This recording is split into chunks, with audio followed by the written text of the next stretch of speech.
ଆମେ ଯାହା ଆଶା କରିଥିଲୁ ଏବଂ ଯାହା ଆକଳନ କରିକି ଆମେ ସବୁ ଡ୍ୟୁଟି ଦେଇଥିଲୁ ଆମର ପୁଲିସ ପର୍ସନାଲ ଯାହା ରହିଛନ୍ତି ସେମାନେ ବହୁତ ଭଲ ଭାବରେ ଡ୍ୟୁଟି କରୁଛନ୍ତି, କଠିନ ପରିଶ୍ରମ କରୁଛନ୍ତି। ତା ସହିତ ଯେଉଁମାନେ ସବୁ ରେଭିନ୍ୟୁର ରହିଲେ ମାଜିଷ୍ଟ୍ରେଟ ମାନେ ଆମ ସହିତ ଅଛନ୍ତି। ଆମର ଆଡିସନାଲ ଏସପି ଡିଆଇବି ସେ 10ଟି ସିଭିଲ ସ୍କ୍ୱାଡର ଦାୟିତ୍ୱ ନେଇକି ପୁରା ଏଣ୍ଟାୟାର ଏରିଆଟାକୁ ଦେଖୁଛନ୍ତି, ଯୋଉଦ୍ୱାରା କି ଏଥର ଗତ ଥରଠୁ ନିଶ୍ଚିତ ଭାବେ ଚୋରି ଚିନ୍ତା ଟିକେ କମ୍ ଅଛି। ଆଉ ସମସ୍ତେ ଜନସାଧାରଣ ମୁଁ ଯାହା ଦେଖୁଛି ଶ୍ରଦ୍ଧାଳୁ ଭକ୍ତ ଦର୍ଶକମାନେ ଆସିକି ଏନ୍ଜୟ କରିକି ସେମାନେ ଫେରୁଛନ୍ତି। ଗତ ଥରଠୁ ବୋଧେ ସଂଖ୍ୟା ବି ଅଧିକ ହେଇଛି।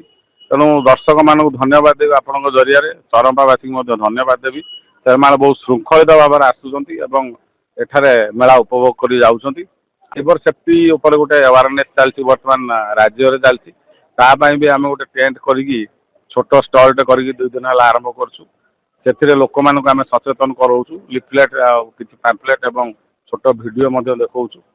ଛୋଟ ଛୋଟ ଜିନିଷ ରହିଲା, ଯେଉଁମାନେ ଲେଡିଜ୍ ଏବଂ ସିନିୟର ସିଟିଜେନ୍ ବେଶୀ ଶିକାର ହେଉଛନ୍ତି ସେମାନେ ବି ଟିକେ ସତର୍କ ରହିଲେ ସାଇବର କ୍ରାଇମ୍ ଠକଙ୍କ ଠାରୁ ନିଶ୍ଚୟ ଭାବେ ବଞ୍ଚିଯିବେ ଏବଂ ଭବିଷ୍ୟତରେ ତାଙ୍କର ଯେଉଁ କଷ୍ଟ ଉପାର୍ଜିତ ସମ୍ପତ୍ତି ବା ଧନ ସେଥିରେ ଲସ୍ ହେବ ନାହିଁ।